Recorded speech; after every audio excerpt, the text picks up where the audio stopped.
Ya, pemirsa, terima kasih Anda masih menyaksikan NTV Prime. Sebelum kita lanjutkan perbincangan, kita akan sama-sama simak informasi grafis yang akan dibawakan rekan saya Ayu Pratiwi. Ya, terima kasih Tasya. Pemirsa, Kementerian Keuangan menerapkan langkah efisiensi anggaran belanja kementerian dan lembaga sebesar 256,1 triliun untuk tahun anggaran 2025. Efisiensi ini mencakup belanja operasional dan non-operasional. Dan berikut kami sajikan informasinya.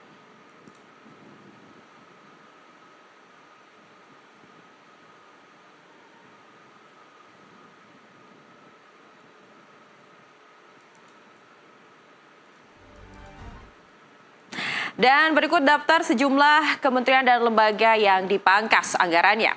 Antara lain,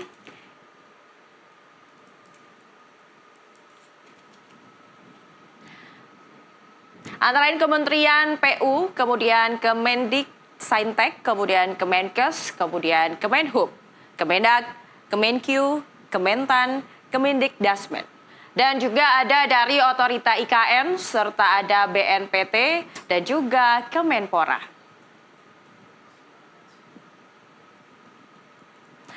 Berikut ini ada daftar kementerian dan lembaga negara yang tidak kena pemangkasan anggaran. Antara lain,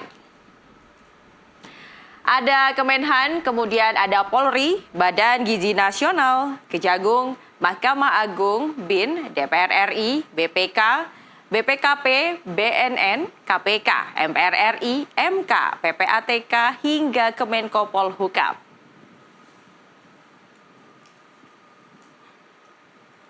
Dari total pemangkasan anggaran 2025 sebesar 306,69 triliun, untuk anggaran kementerian dan lembaga akan dihemat 256,1 triliun. Dan transfer ke daerah dihemat hingga 50,59 triliun.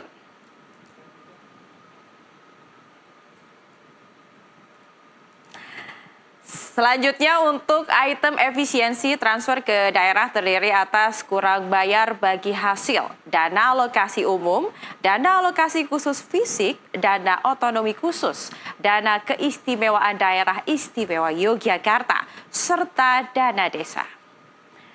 Demikian pemirsa informasi terkait langkah efisiensi anggaran kementerian dan lembaga untuk tahun 2025. Kembali ke rekan saya, Tasya Liutmila. Terima kasih Ayu Pratiwi untuk pemaparan infografisnya. Kita lanjutkan perbincangan. Saya ke Mas Bara terlebih dahulu ya. Mas Bara, kalau dari catatan Selyos, apa sebenarnya yang jadi catatan inefisiensi anggaran selama ini? Jadi yang jadi catatan ini sebenarnya ya dalam pelaksanaan makan bergizi gratis ini, yang ingin diimajinasikan oleh pemerintahan ini adalah semua anak itu ya tidak melihat latar belakangnya itu mendapatkan makan bergizi gratis semuanya. Harusnya tidak seperti itu ya? Kita lihat, gimana? Harusnya tidak semua anak harus mendapatkan makan bergizi gratis. Iya, betul sekali. Nah, kalau kita melihat anggaran, tidak mungkin kita itu bisa mendanai semuanya. Setiap hari itu, kalau kata Kepala Badan Gizi Nasional itu, 1,2 T setiap hari. Oke. Nggak mungkin seperti itu. Kita harus melihat prioritas juga. Di sini ada orang-orang yang lebih membutuhkan, dan seharusnya kita itu mentargetkan orang-orang yang lebih membutuhkan ini. Misalnya kalau dia itu tinggal di keluarga yang malnutrisi, atau yang kedua dia juga tinggal di daerah yang tertinggal. Nah, kita harus memfokuskan kepada masyarakat yang di dalam kategori seperti itu. Nggak bisa kita memilih untuk membantu semuanya gitu. Karena ketika itu terjadi inefisiensi, nanti bakal terjadi. Lah, kalau dia bisa, kalau anaknya ini misalnya dia datang dari keluarga menengah ke atas gitu, kalau dia nggak doyan, dia bakal cari makanan lain. Jadi ini sebenarnya malah menjadi inefisiensi sendiri begitu. Tambahan lagi, dari sisa anggaran ini, dari 259 T ini, ada beberapa subsidi juga yang bisa menjadi pengganti. Misalnya ada 10,16 juta keluarga itu bisa mendapatkan bantuan PKH. 18,89 juta siswa bisa mendapatkan beasiswa PIP. Bisa juga dijadikan subsidi UKT untuk 1,04 juta mahasiswa. bisa juga dijadikan subsidi pupuk bagi 9,98 juta petani, dan tentu ini menjadi angka yang mungkin ini bisa lebih beneficial daripada makan yang bergizi yang tidak efisien begitu. Oke, baik. Penghematan ini kan juga kemudian diprediksi akan berimbas ya pada penyedia barang dan jasa bagi pemerintah yang diperkirakan juga akan terdampak. Nah, dari catatan Selyos akan seperti apa kira-kira dampaknya terhadap para penyedia barang dan jasa yang biasanya kemudian mensuplai pemerintah? Nah, kalau yang saya lihat ini ya, dampak pemangkasan anggaran ini ya, ini bakal bisa menjadi setidaknya ada 3 efek. Pertama tadi sudah dibilang dari penyalur jasa ini. Nah, kalau kita lihat sekarang LPG ini sedang langka gitu. Nah, ketika subsidi ini dipotong, dipangkas, nah yang bisa terjadi ini adalah pertama itu ada kelangkaan. Jadi para distributor ini bakal cenderung untuk karena tidak ada dijamin bahwa subsidi ini berkelanjutan, ini mereka akan cenderung untuk hoarding ya, untuk menyimpan barang gitu. Terus setidaknya yang kedua itu juga bisa terlihat itu kemarin Januari terjadi itu ada deflasi. Deflasi ini terjadi karena subsidi menurun, pekerja-pekerja di sektor publik dan masyarakat ini pengeluarannya ini akan cenderung menurun juga karena mereka bakal memotong spending mereka gitu. Yang ketiga itu nggak cuma deflasi, cuman ini juga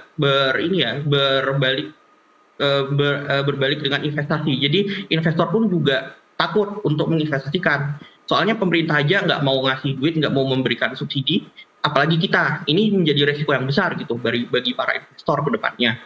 Kalau seperti yang saya lihat seperti itu. Oke, baik. Saya ke Mas Ahmad sekarang. Mas Ahmad nih, kalau kemudian catatannya memang terdengar sedikit mengkhawatirkan, memang sama seperti narasi yang kita baca di sosial media, masyarakat kemudian wajar untuk was-was dengan apa yang akan dilakukan dengan penghematan yang begitu besar, dan apakah imbas dari atau pengalihan dari penghematan itu akan benar-benar efektif berguna buat masyarakat. Lalu apa dong kemudian jadinya catatan bagi pemerintah agar penghematan yang sebegitu besar itu kemudian bisa benar-benar efektif? Iya, menurut saya begini, efisiensi yang disampaikan melalui Inpres Pak Prabowo itu ternyata tidak tepat waktu ya. Kenapa? Di samping tadi nomenklatur belanja kita masih belum berpihak kepada layanan publik, ini juga kita mendapatkan satu berita yang sangat menghebohkan, di mana Dirjen Anggaran Kementerian Keuangan itu kan ditersangkakan atas kasus Jiwasraya oleh Kejaksaan Agung. Terlepas dari bersalah atau tidak, tetapi ini sudah membuat program efisiensi jadi pincang. Iya. Keep in mind bahwa Dirjen Anggaran inilah yang mengatur bagaimana istilahnya efisiensi ini dilakukan di level kementerian. Sementara sekarang diisi PLT-nya pun belum ada, saya dapat kabar. Jadi istilahnya narasinya besar, tetapi tidak disertai dengan kemampuan teknis di level birokrat begitu. Dan saya kira ini wajar kalau seandainya sudah ada narasi-narasi yang mengatakan ini akan dipending terlebih dahulu, diserahkan kepada Kementerian Keuangan, nanti Kementerian Keuangan yang akan merapikan lagi. Dan saya kira itu yang logis. Jadi saya berharap memang ini efisiensi yang saat ini narasinya besar tapi dikemas secara terburu-buru sebaiknya dihindarkan saat ini ya, karena masyarakat terutama birokrasi juga masih belum siap, nomenklaturnya juga belum memadai, ini dirapikan dulu lah. Jadi jangan terburu-buru lah begitu. Dan kita ingat kalau yang namanya terburu-buru kan tidak baik. Itu ada pepatah terburu-buru itu dari setan begitu. Jadi dirapikan dulu supaya efisiensinya itu sesuai dengan harapan Pak Prabowo sendiri, yaitu berpihak untuk rakyat. Gitu. Oke, baik. Saya ingin sedikit merinci, mungkin masuk ke agak detail tentang apa yang terjadi sejak wacana anggaran penghematan anggaran ini kemudian bergulir. Ada dari Kementerian PU yang mengaku ada 21 proyek infrastrukturnya tertunda, kemudian termasuk ini IKN juga rencananya akan diblokir. Kemudian MK pagu awalnya 611,4 M, kemudian dengan efisiensi sebesar 226,1 M, dampaknya kira-kira hanya akan mampu menggaji pegawai sampai bulan Mei 2025. Komisi Yudisial mengaku tidak bisa menggelar seleksi hakim. LPSK mengaku harus menolak permohonan bantuan perlindungan keluarga dan korban. Nah, ini kemudian kalau kalau dampak-dampak seperti ini tidak segera dijawab oleh pemerintah, apa kira-kira dampak terburuknya, Mas Ahmad? Pertama, kredibilitas pemerintah di mata rakyat akan binasa lah ya, begitu, dalam arti akan layu lah. Beda dengan survei sebelumnya, 100 hari pemerintahan 80% puas, ini pasti akan diisi dengan banyak ketidakpuasan. Anda bisa bayangkan gaji pegawai hanya sampai bulan Mei misalkan, atau satu institusi tidak bisa menyelenggarakan tupoksinya, yaitu memilih hakim agung karena nggak ada dananya. Dan saya kira inilah dampak kalau melakukan efisiensi secara serampangan gitu loh. Hanya dipotong langsung belanja barang, belanja modal tanpa melihat komponen detailnya. Dan saya kira ini kesalahan fatal ya yang dilakukan dengan melakukan efisiensi seperti itu. Sebetulnya kita punya harapan besar ya Mbak Tasya ya, dengan anggaran di PU. Kita tahu PU ini banyak dimanjakan dalam 10 tahun terakhir. Kami menghitung dalam komposisi kategorian itu adalah Bina Marga adalah komponen yang paling banyak dibiayai oleh PU selama 10 tahun terakhir. Di dalam Bina Marga itu ada meskipun ada pemeliharaan jalan, tetapi komponen terbesarnya adalah kontribusi pemerintah untuk membiayai proyek-proyek jalan tol yang berbayar. Dan saya kira ketika saya mendengarkan kabar efisiensi itu dilakukan, saya termasuk orang yang senang. Karena apa? Ini yang sebetulnya salah arah, kita membiayai pakai uang rakyat untuk investasi yang sifatnya sebetulnya bisa pendekatan bisnis to bisnis. Kenapa sih pakai uang rakyat di situ? Nah ini yang kemudian saya sih tadinya berharap ini tetap dilanjutkan, termasuk IKN ya, anggaran IKN ini sudah diblokir, ini bagus. Dan menurut saya di tahun-tahun ke depan tidak perlu lagi menggunakan APBN untuk IKN karena sudah ada 72 triliun di situ, dan sampai hari ini sejak tahun 2022 ya, dan sampai hari ini kita belum mendapatkan return apapun sebagai bangsa.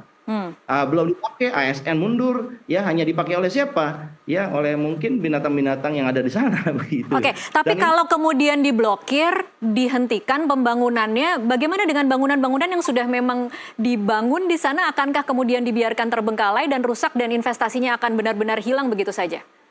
Ya tidak, kita kan melihat dengan rencana IKN ini bahwa APBN itu hanya 20% loh Mbak. Sisanya adalah KPBU. Artinya ketika APBN dihentikan bukan berarti IKN tidak jalan. Inilah tugasnya kepala otorita IKN untuk mengundang investor yang katanya ngantri itu loh, kata presiden terdahulu. Inilah dibuktikan gitu loh. Sekaranglah saatnya 2025 sampai 2029 sektor swasta untuk masuk dan kemudian mengembangkan IKN dengan konsep awalnya. Kalau seandainya dievaluasi tidak layak, ya sebaiknya dirubah. Jangan lagi sebagai ibu kota negara. Tadi Pak Prabowo di awal mengatakan ibu kota politik saja. Ya saya mengatakan ibu kota politik juga jangan nggak siap gitu. Jadi sebaiknya ini mungkin kota pariwisata atau kota ramah lingkungan, kota untuk kesehatan. Hanya sebatas itu saja. Oke, baik.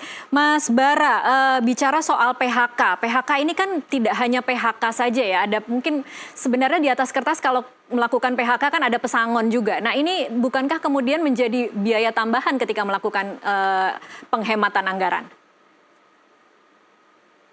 Lagi-lagi tadi sudah dibilang ya bahwa memang sekarang ada isu pertama tukin dosen, itu juga di UGM sendiri tadi barusan aja demo tentang tunjangan kinerja dosen ini. Nah ini ada juga bisa dibiayai melalui budget cut dari pemangkasan APBN yang dilakukan. Tetapi lagi-lagi kalau begitu, kalau dia didanai melalui honorarium, kan dia tidak punya kontrak kerja itu, dan itu tidak mendapatkan pesangon, tentu saja begitu. Tidak akan ada pesangon. Saya ingin bergeser sedikit tentang bagaimana dampak penghematan ini terhadap target pertumbuhan ekonomi 8%. Target pertumbuhannya kan besar. Kemudian ini yang dilakukan di awal masa pemerintahan adalah kemudian melakukan penghematan besar-besaran. Kira-kira bagaimana imbasnya atau hitung-hitungannya bahwa ini akan berkontribusi terhadap target pertumbuhan 8%?